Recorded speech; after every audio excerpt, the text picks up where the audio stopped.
Hi guys! Andito na kami sa bahay. Tapos na kami mamalengke. Isa ito sa binili namin. O, tingnan ninyo. Ito seafoods. O, pasayan. Sa tawag namin. Alam nyo ba kung magkano to? Bili lang namin is €4.29.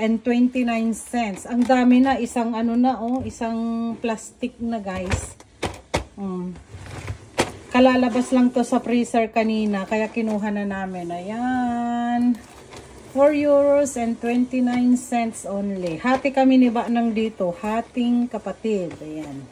Ganyan guys. Eto na guys. So, yung pasayan kanina. Ang dami. Hating kapatid. Oh. Yan kay Banang. Ito naman sa akin. Oh, ayan guys. Ang dami Kasi pag bilhin mo ito sa mahal to. Abuti nga naka-sale na yan.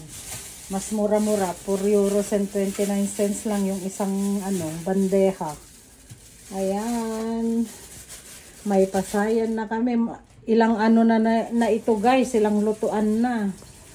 Bye everyone. Thanks for watching.